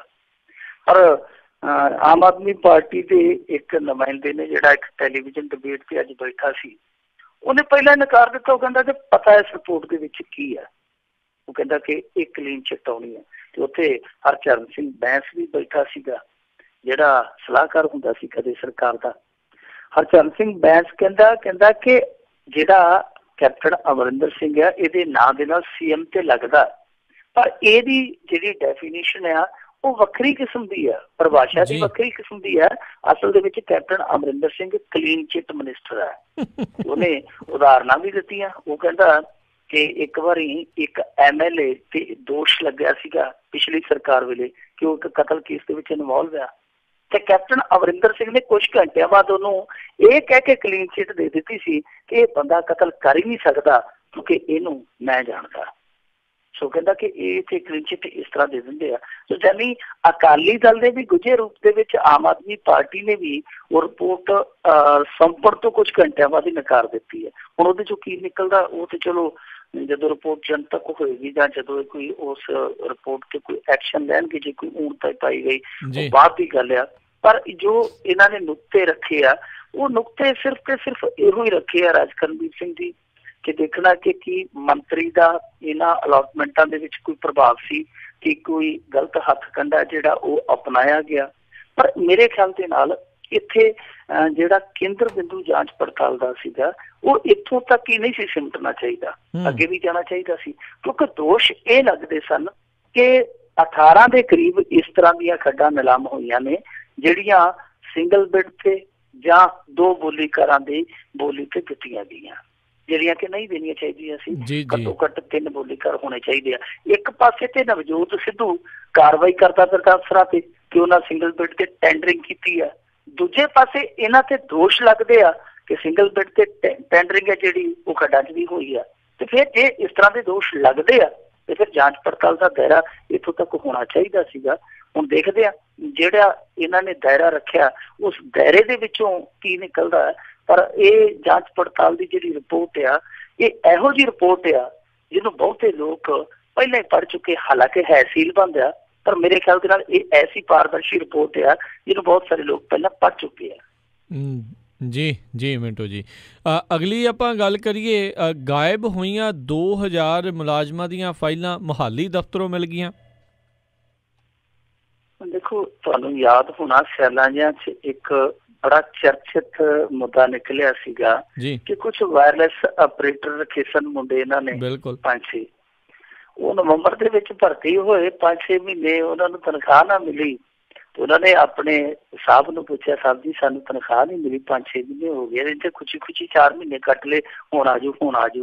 ਉਹਨੇ ਕਿਹਾ ਚਲੋ ਕੋਈ ਗੱਲ ਨਹੀਂ, ਮੈਂ ਵੱਡੇ ਸਾਹਿਬ ਨੂੰ ਪੁੱਛਦਾ ਕਿ ਮੁੰਡਿਆਂ ਨੂੰ ਤਨਖਾਹ ਕਦੋਂ ਦੇਣੀ ਆ। ਤੇ ਉਹਨੇ ਜਾ ਕੇ ਜਦੋਂ ਆਪਣੇ ਵੱਡੇ ਸਾਹਿਬ ਦੇ ਦਫ਼ਤਰ 'ਚ ਪੁੱਛਿਆ ਕਿ ਮੁੰਡੇ ਜੀ ਕੰਮ ਕਰਦੇ 5-7 ਆਪਣੇ ਕੋਲ, ਉੱਥੇ ਉਹਨਾਂ ਦੀ ਤਨਖਾਹ ਆਈ ਨਹੀਂ, ਬੜੇ ਵਿਚਾਰੇ ਫਾਕੇ ਕੱਟਣ ਡੇ ਆ, ਕੋਈ ਕਰੋ ਉਹਨਾਂ ਦਾ ਹੀਲਾ ਵਸੀਲਾ। ਤੇ ਉਹਨਾਂ ਨੇ ਜਦੋਂ ਜਨਮ ਪੱਤਰੀਆਂ ਖੋਲੀਆਂ ਉੱਥੇ ਸਾਰੇ ਮੁਲਾਜ਼ਮਾਂ ਦੀਆਂ, ਉਹ ਕਹਿੰਦੇ ਕਿ ਭਾਈ ਸਾਹਿਬ ਕਿਹੜੇ ਮੁੰਡੇ, ਉਹ ਇੱਥੇ ਦਰਜ ਹੀ ਹੈ ਨਹੀਂ, ਫਾਈਲਾਂ ਦੇ ਵਿੱਚ ਉਹਨਾਂ ਦੇ ਨਾਂ ਹੀ ਹੈ ਨਹੀਂ। ਫਿਰ ਰੌਲਾ ਪੈ ਗਿਆ। ਇੱਕ ਥਾਣੇਦਾਰ ਤੇ ਗਾਜ ਡਿੱਗ ਪਈ ਕਿ ਇਸ ਬੰਦੇ ਨੇ ਇਹਨਾਂ ਤੋਂ 5-5, 7-7 ਲੱਖ ਰੁਪਈਆ ਲੈ ਕੇ ਇਹਨਾਂ ਨੂੰ ਭਰਤੀ ਕਰਵਾਇਆ ਸੀ। ਉਹ ਭਰਤੀ ਕਰਵਾਉਣ ਵਾਲਾ ਜਦੋਂ ਪਤਾ ਲੱਗਿਆ ਕਿ ਖੇਡ ਖਿਲਰ ਗਈ ਆ, ਉਹ ਜਾ ਕੇ ਹਸਪਤਾਲ 'ਚ ਭਰਤੀ ਹੋ ਗਿਆ। ਬਾਅਦ ਦੇ ਵਿੱਚ ਉਹਦਾ ਕੀ ਬਣਿਆ ਇਹ ਹਾਲੇ ਤੱਕ ਨਹੀਂ ਪਤਾ ਲੱਗਿਆ, ਕਿਉਂਕਿ ਇੱਕ ਵਾਰੀ ਖਬਰ ਆਈ ਸੀ ਕਿ ਉਹ ICU ਦੇ ਵਿੱਚ ਭਰਤੀ ਸੀ ਤੇ ਉੱਥੇ ਜਾ ਕੇ ਇੱਕ ਪੁਲਿਸ ਮੁਲਾਜ਼ਮ ਨੇ ਤਾਂ ਗਲ ਘੁੱਟਣ ਦੀ ਕੋਸ਼ਿਸ਼ ਕੀਤੀ ਤੇ ਉਹ ਬਹੁਤ ਵੱਡੇ ਅਧਿਕਾਰੀ ਦਾ ਡਰਾਈਵਰ ਸੀ। ਬਾਅਦ ਦੇ ਵਿੱਚ ਉਸ ਕੇਸ ਦਾ ਕੀ ਬਣਿਆ ਉਹਦਾ ਵੀ ਕੋਈ ਪਤਾ ਨਹੀਂ। ਫਿਰ ਅੱਗੇ ਜਾ ਕੇ ਕੀ ਹੋਇਆ ਕਿ ਜਦੋਂ ਇਹ ਮਾਮਲਾ ਥੋੜਾ ਜਿਹਾ ਹਿੱਲਿਆ, ਤੂਲ ਫੜਿਆ, ਇਹਦੀ ਇਨਕੁਆਇਰੀ ਸ਼ੁਰੂ ਹੋਈ ਤਾਂ ਉੱਥੋਂ ਇਹ ਗੱਲ ਨਿਕਲ ਕੇ ਆ ਗਈ ਕਿ 1987-88 ਤੋਂ ਲੈ ਕੇ ਹੁਣ ਤੱਕ ਜਿਹੜੇ ਇਸ ਮਹਿਕਮੇ 'ਚ 2000 ਦੇ ਕਰੀਬ ਭਰਤੀ ਹੋਏ ਸੀਗੇ ਮੁਲਾਜ਼ਮ, ਵਾਇਰਲੈਸ ਆਪਰੇਟਰ ਜਾਂ ਹੋਰ ਟੈਕਨੀਕਲ ਪੋਸਟਾਂ ਤੇ ਜਿਹੜੇ ਲੱਗੇ ਸਨ, ਉਹਨਾਂ ਦਾ ਰਿਕਾਰਡ ਹੀ ਗਾਇਬ ਸੀਗਾ। ਉਹ ਰਿਕਾਰਡ ਕਿੱਥੇ ਚਲਾ ਗਿਆ, ਲੋਕ ਹੈਰਾਨ ਸੀਗੇ। ਸੋ ਜਾਂਚ ਪੜਤਾਲ ਸ਼ੁਰੂ ਕੀਤੀ, ਉਹ ਜਾਂਚ ਪੜਤਾਲ ਵੀ ਘੱਟੇ ਕੌਡੀਆਂ ਜੀ ਰੁਲ ਗਈ, ਕੋਈ ਖਾਸ ਗੱਲਬਾਤ ਉਹਦੇ 'ਚੋਂ ਨਹੀਂ ਨਿਕਲੀ। ਫਿਰ ਹੋਇਆ ਕੀ, ਹੋਇਆ ਇਹ ਕਿ ਕੱਲ ਦੱਸਦੇ ਆ ਕਿ ਜਿਹੜਾ ਇਕਵਿਪਮੈਂਟ ਇਹਨਾਂ ਦਾ ਹੁੰਦਾ ਸਟੋਰ, ਉਹਦੇ ਵਿੱਚ ਇੱਕ ਸਟੋਰ ਕੀਪਰ ਸਫਾਈ ਕਰਦਾ ਪਿਆ ਸੀ, ਉਸ ਰਿਕਾਰਡ ਨੂੰ ਚੈੱਕ ਕਰਦਾ ਪਿਆ ਸੀ, ਵੈਰੀਫਾਈਡ ਕਰਦਾ ਪਿਆ ਸੀ, ਫਿਜ਼ੀਕਲ ਵੈਰੀਫਿਕੇਸ਼ਨ ਜਿਹਨੂੰ ਕਹਿ ਦਿੰਦੇ ਆ। ਉਹ ਸਾਰੀ ਇਸ ਪ੍ਰਕਿਰਿਆ ਨੂੰ, ਸਮੁੱਚੀ ਪ੍ਰਕਿਰਿਆ ਨੂੰ ਨੇਪਰੇ ਚੜਾਉਣ ਡਿਆ ਸੀ। ਤੇ ਵਿੱਚੋਂ ਦੱਸਦੇ ਕਿ ਇੱਕ ਟੁੱਟੇ ਜਿਹੇ ਸੰਦੂਕ ਦੇ ਵਿੱਚੋਂ ਉਹ ਸਾਰੀਆਂ ਫਾਈਲਾਂ ਲੱਭ ਗਈਆਂ। ਹਾਲਾਂਕਿ ਪੂਰੀਆਂ ਨਹੀਂ ਹੈ, ਸੰਪੂਰਨ ਤੌਰ ਤੇ ਜਿੰਨਾ ਰਿਕਾਰਡ ਗਾਇਬ ਹੋਇਆ ਸੀਗਾ ਉਹ ਨਹੀਂ ਮਿਲਿਆ, ਪਰ ਉਹਦੇ 'ਚ ਬਹੁਤ ਸਾਰੀਆਂ ਫਾਈਲਾਂ ਜਿਹੜੀਆਂ ਉਹ ਇੱਕ ਟੁੱਟੀ ਜਿਹੀ ਪੇਟੀ ਦੇ ਵਿੱਚ ਲੁਕਾ ਕੇ ਰੱਖੀਆਂ ਹੋਈਆਂ ਸਨ। ਉਹਨੇ ਨਾਲ ਦੀ ਨਾਲ ਜਦੋਂ ਫਾਈਲਾਂ ਦੇਖੀਆਂ ਕਿ ਇਹ ਤੇ ਫਾਈਲਾਂ ਫਲਾਣੀ ਭਰਤੀ ਦੀਆਂ, ਉਹਨੇ ਨਾਲ ਦੀ ਨਾਲ ਸੂਚਿਤ ਕਰ ਦਿੱਤਾ ਕਿਉਂਕਿ ਮਾਮਲਾ ਪਹਿਲੇ ਥਾਣੇ ਦਰਜ ਹੋ ਚੁੱਕਾ ਸੀ। ਹੁਣ ਇਸ ਮਾਮਲੇ ਦੀ ਜਾਂਚ ਪੜਤਾਲ ਕਰਦੀ ਹੈ ਚੰਡੀਗੜ੍ਹ ਪੁਲਿਸ। ਹੁਣ ਅਸਲ ਦੇ ਵਿੱਚ ਇਹ ਜਿਹੜਾ ਰਿਕਾਰਡ ਇੱਥੇ ਪਾਇਆ ਗਿਆ ਜਿੱਥੋਂ ਗਾਇਬ ਹੋਇਆ ਉਹਦਾ ਬੜਾ ਫਰਕ ਆ ਦੋਨਾਂ ਦਫ਼ਤਰਾਂ ਦਾ। ਹੁਣ ਦੇਖੋ ਰਾਜ ਕਰਮਵੀਰ ਸਿੰਘ ਜੀ, ਮਸਲਾ ਇਹ ਆ ਕਿ ਜਿਹੜੀ ਥਾਂ ਤੇ ਇਹ ਇਕਵਿਪਮੈਂਟ ਸਟੋਰ ਚੱਲਦਾ ਪਿਆ ਸੀਗਾ, ਇੱਥੇ ਬਦਲੇ ਨੂੰ ਇਸ ਸਟੋਰ ਨੂੰ 14 ਸਾਲ ਹੋ ਚੁੱਕੇ ਆ। 14 ਸਾਲਾਂ ਤੋਂ ਲਗਾਤਾਰ ਹਰੇਕ ਸਾਲ ਇਹਦੀ ਫਿਜ਼ੀਕਲੀ ਵੈਰੀਫਿਕੇਸ਼ਨ ਹੁੰਦੀ ਹੈ ਜੀ। ਉਸ ਤੋਂ ਬਾਅਦ ਸਰਟੀਫਿਕੇਟ ਜਾਰੀ ਕੀਤੇ ਜਾਂਦੇ ਆ ਕਿ ਆਹ ਰਿਕਾਰਡ ਹੈ ਜਿਹੜਾ ਸਾਡੇ ਕੋਲ ਮੌਜੂਦ ਆ। ਹੁਣ ਜਦੋਂ ਹਰੇਕ ਸਾਲ ਰਿਕਾਰਡ ਚੈੱਕ ਕਰਕੇ ਸਰਟੀਫਿਕੇਟ ਬਣਾ ਕੇ ਭੇਜੇ ਜਾਂਦੇ ਆ ਕਿ ਆਹ ਫਾਈਲਾਂ ਜਿਹੜੀਆਂ ਉਹ ਸਾਡੀ ਰਿਕਾਰਡ ਦੀ ਜਿਹੜੀ ਬੁੱਕ ਆ ਉਹਦੇ 'ਚ ਲੱਗੀਆਂ ਪਈਆਂ, ਤੇ ਫਿਰ ਇਹ ਕਿਵੇਂ ਹੋ ਸਕਦਾ ਕਿ ਉਹ ਫਾਈਲਾਂ ਦਾ ਕਿਸੇ ਨੂੰ ਪਤਾ ਹੀ ਨਹੀਂ ਲੱਗਿਆ? ਇਹਦਾ ਮਤਲਬ ਇਹ ਆ ਕਿ ਜਿਹੜੇ ਇਸ ਤੋਂ ਪਹਿਲਾਂ ਸਟੋਰ ਕੀਪਰ ਆਏ ਸੀਗੇ, ਜਾਂ ਤੇ ਉਹਨਾਂ ਦੇ ਵਿੱਚ ਕੋਈ ਵਲਫੇਅਰ ਆ, ਤੇ ਜਾਂ ਫਿਰ ਉਹ ਇਸ ਤਰ੍ਹਾਂ ਕਰਦੇ ਰਹੇ ਕਿ ਅੰਦਾਜ਼ੇ ਦੇ ਨਾਲ ਹੀ ਹਿਸਾਬ ਕਿਤਾਬ ਲਾ ਕੇ ਸਰਟੀਫਿਕੇਟ ਭੇਜ ਦਿੰਦੇ ਸਨ ਕਿ ਆਹ ਰਿਕਾਰਡ ਸਾਡੇ ਕੋਲ ਪਿਆ, ਯਾਨੀ ਪ੍ਰੋਪਰ ਚੈਕਿੰਗ ਹੀ ਨਹੀਂ ਸੀ ਕਰਦੇ, ਵੈਰੀਫਿਕੇਸ਼ਨ ਹੀ ਨਹੀਂ ਸੀ ਕਰਦੇ, ਤੇ ਜਾਂ ਫਿਰ ਉਹਨਾਂ ਦੇ ਵਿੱਚ ਕੋਈ ਵਲਫੇਅਰ ਲੱਗਦਾ।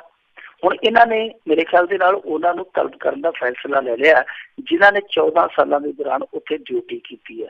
ਪਰ ਕੁੱਲ ਮਿਲਾ ਕੇ ਜੇ ਦੇਖੀਏ, ਇਹ ਮਾਮਲਾ ਹੈ ਜਿਹੜਾ ਉਹ ਸ਼ੱਕੀ ਨਹੀਂ, ਇਕੱਲਾ ਸ਼ੱਕੀ ਤੇ ਹੈ ਹੀ ਹੈ, ਇਹ ਮਾਮਲਾ ਬਹੁਤ ਗੰਭੀਰ ਜਾਪਦਾ। ਜਿਸ ਤਰੀਕੇ ਦੇ ਨਾਲ ਉਸ ਥਾਣੇਦਾਰ ਨੂੰ ਹਸਪਤਾਲ ਦੇ ਵਿੱਚ ਭਰਤੀ ਹੋਏ ਨੂੰ ਮਾਰਨ ਦੀ ਕੋਸ਼ਿਸ਼ ਕੀਤੀ ਗਈ, ਜਿੱਦਾਂ ਉਹਦੇ ਪਰਿਵਾਰ ਨੇ ਦੋਸ਼ ਲਾਇਆ, ਉਸ ਤੋਂ ਬਾਅਦ ਉਹਨੂੰ ਗ੍ਰਿਫਤਾਰ ਨਹੀਂ ਕਰਨਾ, ਉਹਦੇ ਬਾਰੇ ਕੋਈ ਉਹਨਾਂ ਨੇ ਕੋਈ ਸੂਈ ਨਹੀਂ ਕੱਢਣੀ ਕਿੱਥੇ ਆ ਕਿੱਥੇ ਨਹੀਂ, ਕੋਈ ਜਾਂਚ ਪੜਤਾਲ ਦੀ ਸਟੇਟਸ ਰਿਪੋਰਟ ਨਹੀਂ ਦੇਣੀ, ਤਾਂ ਇਹਦਾ ਮਤਲਬ ਇਹ ਆ ਕਿ ਇਸ ਮਾਮਲੇ ਦੇ ਵਿੱਚ ਹੇਠਾਂ ਤੋਂ ਲੈ ਕੇ ਉੱਤੇ ਤੱਕ ਬੈਠੇ ਲੋਕ ਦਾਗੀ ਆ ਕਿਤੇ ਨਾ ਕਿਤੇ। ਇਹ ਬਹੁਤ ਵੱਡੀ ਖੇਡ ਆ। ਵਾਇਰਲੈਸ ਐਂਡ ਆਪਰੇਟਰ ਜਿਹੜੇ ਇਹਨਾਂ ਦੇ ਭਰਤੀ ਹੋਏ ਆ, ਇਸ ਭਰਤੀ ਦੇ ਵਿੱਚ ਵੱਡੇ ਪੱਧਰ ਤੇ ਕੋਈ ਨਾ ਕੋਈ ਗੜਬੜੀ ਹੈ। ਇਸ ਗੜਬੜੀ ਨੂੰ ਲੁਕਾਉਣ ਲਈ ਕਦੇ ਉਹ ਥਾਣੇਦਾਰ ਨੂੰ ਮਰਵਾਉਣ ਦਾ ਯਤਨ ਕੀਤਾ ਜਾਂਦਾ, ਕਦੇ ਰਿਕਾਰਡ ਗਾਇਬ ਕਰ ਦਿੱਤਾ ਜਾਂਦਾ, ਕਦੇ ਕੁਛ। ਸੋ ਇਹਦੇ ਵਿੱਚ ਹੁਣ ਇਹ ਆ ਕਿ ਜਾਂਚ ਪੜਤਾਲ ਬਰੀਕੀ ਨਾਲ ਕਰਨੀ ਚਾਹੀਦੀ ਹੈ। ਪਤਾ ਲਾਉਣਾ ਚਾਹੀਦਾ ਕਿ ਇੱਥੇ ਜਿਹੜੀਆਂ ਭਰਤੀਆਂ ਹੋਈਆਂ ਉਹ ਕਿੰਨੀਆਂ ਫਰਜ਼ੀ ਸਨ, ਔਰ ਜਿਹੜੇ ਲੋਕ ਭਰਤੀ ਹੋਏ ਉਹ ਕਿਹਨਾਂ ਨੂੰ ਚੜਾ ਕੇ ਭਰਤੀ ਹੋਏ ਸਨ। ਇਹ ਸਾਰੀਆਂ ਗੱਲਾਂ ਦਾ ਪਤਾ ਲਾਉਣਾ ਚਾਹੀਦਾ। ਜੀ ਤੇ ਮਿੰਟੂ ਗੁਰਸਰੇ ਜੀ, ਅਗਲੀ ਜਿਹੜੀ ਖਬਰ ਉਸ ਦੇ ਉੱਤੇ ਜੇ ਨਜ਼ਰ ਮਾਰੀਏ ਵੀ ਸਾਬਕਾ ਟਰਾਂਸਪੋਰਟ ਦੇ ਮੁੰਡੇ ਦੀ ਟਰਾਂਸਪੋਰਟ ਵਿਭਾਗ ਦੇ ਵਿੱਚ ਹੋਈ ਨਿਯੁਕਤੀ ਰੱਦ। ਇੱਥੇ ਚਮਦੀਆਂ ਚੱਲਦੀਆਂ ਰਹੀਆਂ। ਸਹੀ ਗੱਲ, ਇਹਨੂੰ ਵੈਸੇ ਕਹਿੰਦੇ ਚਮਦੀਆਂ ਚੱਲਣੀਆਂ।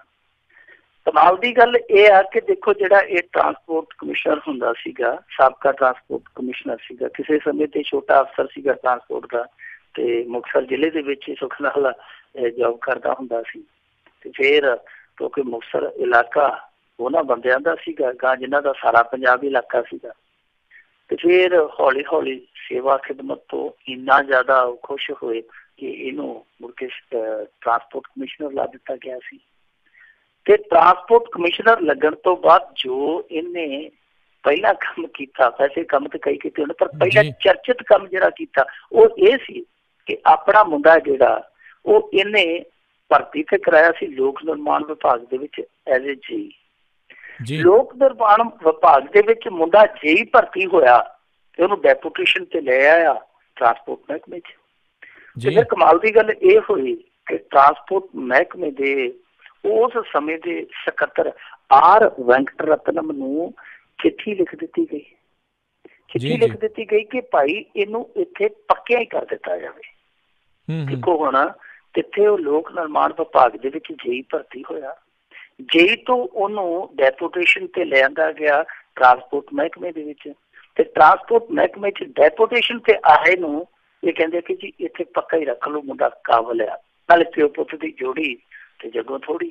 ਸੋ ਉੱਥੇ ਫਿਰ ਰੌਲਾ ਪੈ ਗਿਆ। ਉਸ ਸਮੇਂ ਦਾ ਜਿਹੜਾ ਸਕੱਤਰ ਸੀਗਾ ਉਹਨੇ ਸਿਰ ਫੇਰ ਦਿੱਤਾ ਕਿ ਮੈਂ ਇਹ ਕੰਮ ਨਹੀਂ ਕਰਨਾ, ਕਿਉਂਕਿ ਉਹ ਮੁੰਡਾ ਸ਼ਰਤਾਂ ਹੀ ਨਹੀਂ ਸੀ ਪੂਰੀਆਂ ਕਰਦਾ। ਇਸ ਤਰ੍ਹਾਂ ਦੀ ਨਿਯੁਕਤੀ ਲਈ ਉਹ ਕੋਈ ਵੀ ਸ਼ਰਤ ਪੂਰੀ ਨਹੀਂ ਸੀ ਕਰਦਾ। ਸੋ ਮਾਮਲਾ ਫਿਰ ਅਖਬਾਰਾਂ 'ਚ ਆ ਗਿਆ, ਸੁਰਖੀਆਂ 'ਚ ਆ ਗਿਆ। ਉਸ ਤੋਂ ਬਾਅਦ ਸਰਕਾਰ ਬਦਲ ਗਈ। ਸਰਕਾਰ ਬਦਲੀ ਤੋਂ ਬਾਅਦ ਇਸ ਤਰ੍ਹਾਂ ਦੀ ਜਿਹੜੀਆਂ ਨਿਯੁਕਤੀਆਂ ਹੋਰ ਵੀ ਹੋਈਆਂ ਸੀ, ਉਹਨਾਂ ਦੀ ਇਹਨਾਂ ਨੇ ਖੋਜਬੀਨ ਸ਼ੁਰੂ ਕਰ ਦਿੱਤੀ ਕਿ ਕਿੱਦਾਂ ਨਿਯੁਕਤੀਆਂ ਹੋਈਆਂ, ਕਿਹੜੀਆਂ ਗੜਬੜੀਆਂ। ਸੋ ਉਹਦੇ ਵਿੱਚ ਮੁੱਢਲੇ ਤੌਰ ਤੇ ਇਹ ਮੁੰਡਾ ਜਿਹੜਾ ਲੋਕ ਨਿਰਮਾਣ ਵਿਭਾਗ 'ਚ ਛਾਲ ਮਾਰ ਕੇ ਛੜੱਪਾ ਮਾਰ ਕੇ ਕਰਾਇਆ ਸੀਗਾ, ਹੁਣ ਇਹਦੀ ਟਪੂਸੀ ਉਹਨਾਂ ਨੇ ਪੁੱਠੀ ਕਰਵਾ ਦਿੱਤੀ ਹੈ ਕਿ ਚੱਲ ਭਾਈ ਕਾਕਾ, ਜਿੱਥੋਂ ਆਇਆ ਸੀ ਤੂੰ, ਜਿਹੜਾ ਤੇਰਾ ਪਿਤਰੀ ਵਿਭਾਗ ਸੀ, ਹੁਣ ਤੂੰ ਉੱਥੇ ਚੱਲ। ਤੇ ਜਿਹੜਾ KJS ਚੀਮਾ ਸੀਗਾ, ਤੁਹਾਨੂੰ ਪਤਾ ਜਿਹੜਾ ਕਿ ਇੱਕ ਤਰ੍ਹਾਂ ਨਾਲ ਛੋਟਾ ਜਿਹਾ ਮੁੱਖ ਮੰਤਰੀ ਹੁੰਦਾ ਸੀਗਾ ਬਾਦਲ ਸਾਹਿਬ ਦੇ ਨਾਲ, ਉਹ ਬੰਗਾਲ ਕਾਡਰ ਦਾ ਸੀਗਾ ਤੇ 10 ਸਾਲ ਇੱਥੇ ਜੌਬ ਕਰ ਗਿਆ। ਪਿੱਛੋਂ ਚਿੱਠੀਆਂ ਜਿਹੜੀਆਂ ਆਉਂਦੀਆਂ ਰਹੀਆਂ ਬੰਗਾਲ ਸਰਕਾਰ ਵੱਲੋਂ ਜਾਂ ਹੋਮ ਮਿਨਿਸਟਰੀ ਵੱਲੋਂ, ਉਹ ਚਿੱਠੀਆਂ ਵੀ ਗਾਇਬ ਹੁੰਦੀਆਂ ਰਹੀਆਂ। KGS ਟੀਮਾਂ ਦਾ ਵੀ ਬੈਕ ਗੇਅਰ ਲੱਗ ਗਿਆ। ਸੋ ਬਹੁਤ ਨੇ ਇਹੋ ਜਿਹੇ ਜਿਹੜੇ ਇੱਥੇ 10 ਸਾਲ ਮੇਲੇ ਲੁੱਟਦੇ ਰਹੇ, ਮੌਜਾਂ ਲੁੱਟਦੇ ਰਹੇ। ਉਹਨਾਂ ਨੂੰ ਹੁਣ ਬੈਗ ਪੁੱਟੇ ਭੇਜਿਆ ਜਾ ਰਿਹਾ, ਜਿੱਦਾਂ ਟਰਾਲੀ ਬੈਗ ਲਾਈ ਦੀ ਹੈ ਨਾ, ਹੌਲੀ ਹੌਲੀ ਉਹਨਾਂ ਨੂੰ ਟਿਕਾਣੇ ਭੇਜਿਆ ਜਾ ਰਿਹਾ। ਪਰ ਜਿਹੜਾ ਨਿਯੁਕਤੀ ਵਾਲਾ ਲੋੜਾ ਮਾਰਿਆ ਸੀਗਾ ਉਸ ਟਰਾਂਸਪੋਰਟ ਕਮਿਸ਼ਨਰ ਨੇ, ਵੈਸੇ ਦੱਸਦੇ ਆ ਕਿ ਇਹ ਉਹਦੀਆਂ ਮਿਹਰਬਾਨੀਆਂ ਸੀਗੀਆਂ ਕਿ ਜਿਹੜੀਆਂ ਬੱਸਾਂ ਚੰਡੀਗੜ੍ਹ 'ਚ ਵੜ ਨਹੀਂ ਸੀ ਸਕਦੀਆਂ ਕਿਸੇ ਵੀ ਤਰੀਕੇ ਦੇ ਨਾਲ, ਪਰ ਉਸ ਬੰਦੇ ਨੇ ਖਿੱਚ ਖਿਚਾ ਕੇ ਜ਼ੋਰ ਲਾ ਕੇ ਉਹ ਵੀ ਵੜ ਕੱਟੀਆਂ। ਜੀ ਜੀ ਜੀ। ਅਤੇ ਮਿੰਟੂ ਗੁਰੂਸਰੀਆ ਜੀ, ਜਾਂਦੇ ਜਾਂਦੇ ਜੇ ਆਪਾਂ ਗੱਲ ਕਰ ਲਈਏ ਵੀ ਸੱਤਾਧਾਰੀ ਆਗੂ ਪਾਣੀ ਚੋਰੀ ਕਰਦਾ ਫੜਿਆ ਗਿਆ, ਪੁਲਿਸ ਨੇ ਫੜਨ ਵਾਲਿਆਂ ਤੇ ਪਰਚਾ ਕੇਸ ਕਰਤਾ ਦਰਜ। ਪਹਿਲੀ ਗੱਲ, ਪੰਜਾਬ ਪੁਲਿਸ ਦੀ ਤੁਸੀਂ ਅੱਜ ਕੱਲ ਫੁਰਤੀ ਦੇਖੋ। ਪਾਣੀ ਚੋਰੀ ਦਾ ਕੇਸ ਇਹ ਵੀ ਹੈਰਾਨ ਕਰਦਾ ਨਾ, 5 ਦਰਿਆਵਾਂ ਦੀ ਧਰਤੀ ਤੇ ਪਾਣੀ ਵੀ ਕੋਈ ਚੋਰੀ ਕਰ ਸਕਦਾ ਜੀ। ਦੂਜਾ ਹੈ ਕਿ ਟੋਫੀਆਂ ਚੋਰੀ ਕਰਨ ਦਾ ਵੀ ਕੱਲ ਪਰਚਾ ਦਰਜ ਹੋ ਗਿਆ ਬਠਿੰਡਾ 'ਚ। ਉਹ ਕੋਈ ਦੁਕਾਨਦਾਰ ਸੀ, ਦੁਕਾਨ ਤੇ ਬੈਠਾ ਸੀ, ਦੋ ਆ ਕੇ ਖੇਪੜ ਪਏ ਤੇ ਹੋ ਸਕਦਾ ਕੋਈ ਮਾੜਾ ਮੋਟਾ ਕੋਈ ਆਪਸ ਦੇ ਵਿੱਚ ਘਸੁੰਨਮੁਖੀ ਵੀ ਹੋਏ ਹੋਣ। ਤੇ ਉਸ ਦੁਕਾਨਦਾਰ ਨੇ ਕਿਹਾ ਕਿ ਇਹ ਜਾਂਦੇ ਹੋਏ ਮੇਰੇ ਮਰਦਬਾਨ 'ਚ 5-7 ਟੋਫੀਆਂ ਵੀ ਕੱਢ ਕੇ ਲੈ ਗਏ ਆ। ਹੁਣ ਕਿਉਂਕਿ ਉਹਦੇ ਸੱਟ ਤੇ ਕੋਈ ਲੱਗੀ ਨਹੀਂ ਸੀ, ਉਹ ਤੇ ਪਰਚਾ ਬਣਦਾ ਨਹੀਂ ਸੀ। ਉਸਨੇ ਕਿਹਾ ਕੋਈ ਗੱਲ ਨਹੀਂ, ਸੁੱਕੇ ਨਹੀਂ ਜਾਣ ਦਿੰਦੇ, ਤੇ ਚਲੋ ਟੋਫੀਆਂ ਦਾ ਪਰਚਾ ਹੀ ਸਹੀ, ਤੇ ਟੋਫੀਆਂ ਚੋਰੀ ਦਾ ਪਰਚਾ ਪਾ ਲਿਆ ਗਿਆ। ਸੋ ਉਹ ਵੀ ਬੜਾ ਚਰਚਾ ਦਾ ਵਿਸ਼ਾ। ਪਰ ਇਹ ਪਾਣੀ ਦਾ ਜਿਹੜਾ ਚੋਰੀ ਵਾਲਾ ਮੁੱਦਾ ਹੈ, ਇਹ ਵਾਕਈ ਗੰਭੀਰ ਹੈ। ਇਹ ਦਰਅਸਲ ਕੀ ਹੈ ਕਿ ਲੰਬੀ ਹਲਕੇ ਦੇ ਵਿੱਚ ਬਹੁਤ ਸਾਰੀ ਜ਼ਮੀਨ ਹੈ ਜਿਹੜੀ ਉਹ ਇਸ ਤਰ੍ਹਾਂ ਦੀ ਜ਼ਮੀਨ ਆ ਜਿਹਨੂੰ ਹੇਠਲਾ ਪਾਣੀ ਜੇ ਲਾਉਂਦੇ, ਧਰਤੀ ਹੇਠਲਾ ਪਾਣੀ ਲਾਉਂਦੇ ਆ, ਤੇ ਉਹ ਜ਼ਮੀਨ ਹੈ ਜਿਹੜੀ ਉਹ ਕਲਰ ਜਿਹਾ ਛੱਡ ਦਿੰਦੀ, ਕਿਉਂਕਿ ਸੇਮ ਪ੍ਰਭਾਵਿਤ ਇਲਾਕਾ ਹੈ। ਜੇ ਨਹਿਰੀ ਪਾਣੀ ਲਾਇਆ ਜਾਂਦਾ, ਉਤਲਾ ਪਾਣੀ ਜਿਹਨੂੰ ਆਪਾਂ ਕਹਿ ਦਿੰਦੇ, ਨਹਿਰ ਦੀ ਜਿਹੜੀ ਸਿੰਜਾਈ ਹੁੰਦੀ ਹੈ ਨਹਿਰ ਪਾਣੀ ਦੀ, ਜੇ ਉਹ ਲਾਇਆ ਜਾਂਦਾ ਤੇ ਜ਼ਮੀਨਾਂ ਠੀਕ ਠਾਕ ਰਹਿੰਦੀਆਂ। ਇੱਥੇ ਬਹੁਤੇ ਲੋਕ ਨਹਿਰੀ ਪਾਣੀ ਵਰਤਦੇ ਆ। ਜੇ ਉਹ ਟਿਊਬਵੈੱਲਾਂ ਦਾ ਲਾਉਂਦੇ ਵੀ ਆ ਤੇ ਉਹ ਵਿੱਚ ਨਹਿਰੀ ਪਾਣੀ ਜ਼ਰੂਰ ਲਾਉਂਦੇ ਕਿ ਜ਼ਮੀਨਾਂ ਉਹਨਾਂ ਦੀਆਂ ਠੀਕ ਠਾਕ ਰਹਿਣ। ਹੁਣ ਤੇ ਵੈਸੇ ਪਾਣੀਆਂ ਦਾ ਫਰਕ ਪੈ ਗਿਆ, ਉਹਦਾ ਨਹਿਰੀ ਪਾਣੀ ਦੀ ਇੱਥੇ ਬਹੁਤ ਲੋੜ ਆ ਇਸ ਇਲਾਕੇ 'ਚ। ਸੋ ਇੱਧਰ ਵਾਰੀਆਂ ਨੇ, ਵਾਰੀ ਤੋਂ ਭਾਵੇਂ ਆ ਕਿ ਜੇ ਕਿਸੇ ਦੀ 4 ਕਿੱਲੇ ਜ਼ਮੀਨ ਆ ਉਹਦਾ 60 ਮਿੰਟ ਪਾਣੀ ਹੈ, ਜੇ ਕਿਸੇ ਦਾ 8 ਕਿੱਲੇ ਆ ਉਹਦਾ 120 ਮਿੰਟ ਪਾਣੀ ਹੈ। ਫਿਰ ਉਹ ਇਹਦਾ 1 ਵੀਕ ਬਾਅਦ ਆਉਂਦੀ ਹੈ ਵਾਰੀ। ਤਾਂ ਹੁੰਦਾ ਕੀ ਹੈ ਕਿ ਜਿਹੜੀਆਂ ਕੱਸੀਆਂ ਹੁੰਦੀਆਂ, ਜਿਹਨਾਂ ਨੂੰ ਆਪਾਂ ਸੂਏ ਕਹਿ ਦਿੰਦੇ ਹਾਂ, ਮਾਈਨਰ ਕਹਿ ਦਿੰਦੇ ਹਾਂ, ਇਹ ਜਿੱਥੇ ਜਾਂਦੇ ਆ, ਇਹਨਾਂ ਦੀ ਜਿਹੜੀ ਟੇਲ ਪੈਂਦੀ ਆ, ਜਿੱਥੇ ਜਾ ਕੇ ਖਤਮ ਹੁੰਦੇ ਆ, ਉਹ ਪਿੰਡ ਭੁੱਖੇ ਮਰ ਜਾਂਦੇ ਆ। ਮਰ ਇਸ ਕਰਕੇ ਜਾਂਦੇ ਆ ਕਿਉਂਕਿ ਜਿਹੜੇ ਪਿੱਛੇ ਬੈਠੇ ਹੁੰਦੇ ਆ, ਜਿਹੜੇ ਇਸ ਤਰ੍ਹਾਂ ਦੇ ਮੋਹਤਬਰ ਲੋਕ, ਉਹ ਪਾਈਪਾਂ ਲਾ ਲੈਂਦੇ ਆ। ਜਿੰਨਾ ਪਾਣੀ ਆਉਂਦਾ, ਪਹਿਲੀ ਗੱਲ ਤੇ ਜਿਹੜੇ ਰਸੂਖਦਾਰ ਉਹ ਜਿਹੜੇ ਮੋਗੇ ਲੱਗੇ ਹੁੰਦੇ ਆ, ਜਿਹੜੇ ਕਾਨੂੰਨਨ ਮੋਗੇ ਲੱਗੇ ਹੁੰਦੇ ਆ, ਉਹਨਾਂ ਨੂੰ ਵੀ ਤੋੜ ਮਰੋੜ ਲੈਂਦੇ ਆ। ਅੱਜ ਬਹੁਤ ਸਾਰੇ ਮੋਗੇ ਫੜੇ ਗਏ, ਜਿਹੜੇ ਮੋਗੇ ਫੜੇ ਗਏ ਆ ਉਹ ਦੱਸਦੇ ਆ ਕਿ ਬਹੁਤੇ ਰੱਖਦੇ ਉੱਥੇ ਅਕਾਲੀਆਂ ਦੇ ਪੈਂਦੇ ਹੁੰਦੇ ਸਨ, ਕਿਉਂਕਿ ਹੁਣ ਅਕਾਲੀ ਪਾਵਰਲੈਸ ਹੋ ਗਿਆ, ਹੁਣ ਮੋਗੇ ਵੀ ਨੰਗੇ ਹੋ ਗਏ ਆ, ਮੋਗੇ ਵੀ ਤੋੜੇ ਹੋਏ ਸੀ। ਪਰ ਇਹ ਪਾਈਪਾਂ ਵਾਲਾ ਮਸਲਾ ਇੱਥੇ ਬਹੁਤ ਲੰਮੇ ਸਮੇਂ ਤੋਂ ਚੱਲਦਾ ਹੈ। ਰਾਤ ਨੂੰ ਲੋਕੀ ਪਾਈਪਾਂ ਲਾ ਲੈਂਦੇ ਆ, ਤੇ ਜੇ ਕੋਈ ਗੇੜਾ ਗੂੜਾ ਮਾਰਨ ਜਾਵੇ ਤੇ ਛੱਡ ਕੇ ਪਾਈਪਾਂ ਭੱਜ ਜਾਂਦੇ ਆ। ਰਾਤ ਨੂੰ ਪਤਾ ਹੀ ਨਹੀਂ ਲੱਗਦਾ ਕਿੰਨੇ ਲਾਈ ਕਿੰਨੇ ਨਹੀਂ ਲਾਈ। ਇਹ ਪਾਈਪ ਦਾ ਹੀ ਰੌਲਾ ਸੀਗਾ। ਹੋਰ ਪਾਣੀ ਇਹ ਨਹੀਂ ਸੀਗਾ ਕਿ ਕਿਸੇ ਨੇ ਬੋਤਲ 'ਚ ਪਾ ਕੇ ਰੱਖਿਆ ਜਾਂ ਫਰਿੱਜ 'ਚ ਪਾ ਕੇ ਰੱਖਿਆ ਤੇ ਇਹ ਰਾਤ ਨੂੰ ਗਿਆ ਆਗੂ ਤੇ ਉਹਨਾਂ ਦੀ ਫਰਿੱਜ 'ਚ ਪਾਣੀ ਕੱਢ ਕੇ ਭੱਜ ਗਿਆ। ਇਸ ਤਰ੍ਹਾਂ ਦੀ ਚੋਰੀ ਨਹੀਂ ਕੀਤੀ ਇਹਨੇ। ਇਹ ਅਸਲ ਦੇ ਵਿੱਚ ਇੱਕ ਪਿੰਡ ਚੋਂ ਦੂਜੇ ਪਿੰਡ ਨੂੰ ਜਿਹੜੀ ਕੱਸੀ ਜਾਂਦੀ ਸੀ, ਮਾਈਨਰ ਜਾਂਦਾ ਸੀ, ਉਹਦੇ 'ਚੋਂ ਪਾਈਪ ਲਾ ਕੇ ਆਪਣੇ ਖੇਤਾਂ ਨੂੰ ਸਿੰਜਦਾ ਸੀ, ਪਾਣੀ ਚੋਰੀ ਕਰਦਾ ਸੀ। ਉਹਨਾਂ ਨੇ ਆ ਕੇ ਫੜ ਲਿਆ। ਬੇਵਕੂਫੀ ਉਹਨਾਂ ਨੇ ਇਹ ਕੀਤੀ ਕਿ ਇਹਨੂੰ ਚੱਕ ਕੇ ਤੇ ਉਹ ਆਪਣੇ ਪਿੰਡ ਲੈ ਗਏ। ਪਿੰਡ ਲੈ ਕੇ ਉੱਥੇ ਕੁੱਟਿਆ ਮਾਰਿਆ, ਨੰਗਾ ਕਰਕੇ ਵੀਡੀਓ ਬਣਾਈ। ਵੀਡੀਓ ਬਣਾਉਣ ਤੋਂ ਬਾਅਦ ਮੁੜ ਕੇ ਆਪ ਹੀ ਇਹਨੂੰ ਥਾਣੇ ਲੈ ਗਏ। ਹੁਣ ਉਹ ਸੀ ਚੱਲਦਾ ਪੁਰਜਾ ਤੇ ਨਾਲੇ ਉਹ ਸੱਤਾਧਾਰੀਆਂ ਦੇ ਨੇੜੂ ਸੀਗਾ। ਉਹ ਕਹਿੰਦਾ ਜੀ ਠੀਕ ਆ, ਪਾਣੀ ਚੋਰੀ ਦਾ ਕੇਸ ਤੇ ਇਹਦੇ ਤੇ ਬਣੂਗਾ ਹੀ ਬਣੂਗਾ। ਇਹ ਹੈ ਕਿ ਤੁਸੀਂ ਇਹਨੂੰ ਚੁੱਕ ਕੇ ਕਿਉਂ ਲੈ ਕੇ ਗਏ ਤੇ ਤੁਸੀਂ ਕੁੱਟਿਆ ਕਿਉਂ? ਤੁਹਾਡੇ ਕਿਹੜੀ ਇੱਥੇ ਪੇਟੀ ਲੱਗੀ ਸੀ ਲੱਕ ਦੇ ਨਾਲ? ਹੌਲਦਾਰ ਦਾ ਤੁਹਾਡੇ ਕੋਲ ਰੈਂਕ ਸੀਗਾ ਕਿ ਤੁਸੀਂ ਇਹਨੂੰ ਕੁੱਟਦੇ ਰਹੇ ਡੰਡੇ ਦੇ ਨਾਲ? ਸੋ ਹੁਣ ਉਹ ਕਸੂਤੇ ਫਸ ਗਏ ਕਿਉਂਕਿ ਪਾਣੀ ਦਾ ਚੋਰੀ ਦਾ ਜਿਹੜਾ ਕੇਸ ਆ ਉਹ ਤੇ ਥੋੜਾ ਜਿਹਾ ਨਰਮ ਆ, ਉਹਦੇ 'ਚ ਤੇ ਚਲੋ ਜ਼ਮਾਨਤ ਹੋ ਜਾਏਗੀ। ਤੇ ਉਹਨਾਂ ਦੇ ਖਿਲਾਫ ਜਿਹੜਾ ਅਗਵਾ ਦਾ ਕੇਸ ਬਣ ਗਿਆ ਅਤੇ ਪਿੰਡ ਤੇ, ਉਹ ਉਹਨਾਂ ਦੀ ਬੁਰਾ ਸਿਆਪੇ ਦਾ ਸਵਾਬ ਆ। ਹੁਣ ਰਾਜੀਨਾਮੇ ਦੀ ਗੱਲ ਤੇ ਤੁਰੀ ਜਾਂਦੀ ਹੈ। ਲੰਬੀ ਹਲਕੇ ਦੀਆਂ ਦੋਨੇ ਪਾਰਟੀਆਂ, ਇਹ ਜਿਹੜਾ ਪਾਣੀ ਚੋਰੀ ਕਰਨ ਵਾਲਾ ਸੱਜਣ ਸੀ ਇਹ ਪਹਿਲਾਂ ਅਕਾਲੀ ਸੀ, ਹੁਣ ਸੱਜਣਾ ਕਾਂਗਰਸੀ ਬਣਿਆ ਤੇ ਲੱਕ ਦੇ ਨਾਲ ਇਹ ਵੀ ਬੰਦੂਕ ਦਾ ਬੱਚਾ ਲਾ ਕੇ ਰੱਖਦਾ ਸੀ, ਵੀ ਤਿੜਿਆ ਸੀ ਪੂਰਾ। ਪਰ ਜਿਹੜਾ ਪਿੰਡ ਹੈ ਉਹ ਵੀ ਮਝੈਲਾਂ ਦਾ ਪਿੰਡ ਆ। ਪਰ ਹੁਣ ਦੋਵੇਂ ਦੱਸਦੇ ਆ ਕਿ ਦੋਵੇਂ ਧਿਰਾਂ ਜਦੋਂ ਇੱਕ ਦੂਜੇ ਨੂੰ ਫਸੀਆਂ ਦੇਖ ਕੇ ਹੁਣ ਇਸ ਪਾਸੇ ਤੁਰਨ ਨੂੰ ਫਿਰਦੀਆਂ ਕਿ ਰਾਜੀਨਾਮਾ ਕਰ ਲਿਆ ਜਾਵੇ। ਉੱਦਾਂ ਇਹ ਜਿਹੜੀ ਵੀਡੀਓ ਵਾਇਰਲ ਹੋ ਰਹੀ ਹੈ ਕੁੱਟਮਾਰ ਦੀ ਫੋਟੋਆਂ ਜਾਂ ਖਬਰਾਂ ਲੱਗੀਆਂ, ਉਹਨਾਂ ਨੇ ਵਾਹਵਾ ਚਰਚਾ ਛੇੜੀ ਹੋਈ ਆ ਕਿ ਕਾਂਗਰਸੀਆਂ ਨੇ ਪਾਣੀ ਤੋਂ ਕੰਮ ਸ਼ੁਰੂ ਕੀਤਾ, ਪਾਣੀ ਚੋਰੀ ਦਾ। ਅੱਗੇ ਦੇਖੋ ਇਹ ਕਹਾਣੀ ਪਾਣੀ ਤੋਂ ਕਿੱਥੇ ਤੱਕ ਜਾਂਦੀ ਹੈ। ਜੀ ਜੀ ਜੀ, ਅਤੇ ਬਹੁਤ ਬਹੁਤ ਤੁਹਾਡਾ ਧੰਨਵਾਦ ਕਰਦੇ ਹਾਂ ਮਿੰਟੂ ਗੁਰੂਸਰੀਆ ਜੀ, ਤੁਸੀਂ ਸਾਡੇ ਨਾਲ ਜੁੜੇ, ਇਹਨਾਂ ਖਬਰਾਂ ਬਾਰੇ ਸਾਨੂੰ ਵਿਸਤਾਰ ਜਾਣਕਾਰੀ ਦਿੱਤੀਆਂ। ਅਗਲੀ ਵਾਰ ਤੱਕ ਲਈ ਬਹੁਤ ਬਹੁਤ ਧੰਨਵਾਦ, ਬਹੁਤ ਮਿਹਰਬਾਨੀ, ਸਤਿ ਸ਼੍ਰੀ ਅਕਾਲ। ਅਤੇ ਸੋ ਅਤੇ ਇੱਥੇ ਹੀ ਸਾਡਾ ਅੱਜ ਦਾ ਪ੍ਰੋਗਰਾਮ ਸਮਾਪਤ ਹੈ। ਮਿਲਾਂਗੇ ਅਗਲੇ ਪ੍ਰੋਗਰਾਮ 'ਚ, ਉਦੋਂ ਤੱਕ ਲਈ ਤੁਹਾਨੂੰ ਸਾਰਿਆਂ ਨੂੰ ਬਹੁਤ ਪਿਆਰ ਸਤਿਕਾਰ ਸਹਿਤ ਦੋਨੋਂ ਹੱਥ ਜੋੜ ਕੇ ਨਿੱਘੀ ਜਿਹੀ ਸਤਿ ਸ਼੍ਰੀ ਅਕਾਲ। ਜਿਉਂਦੇ ਵਾਸਤੇ ਰਹੋ, ਹੱਸਦੇ ਖੇਲਦੇ ਰਹੋ ਅਤੇ ਸੁਣਦੇ ਰਹੋ ਜੀ ਪੰਜਾਬੀ ਰੇਡੀਓ USA।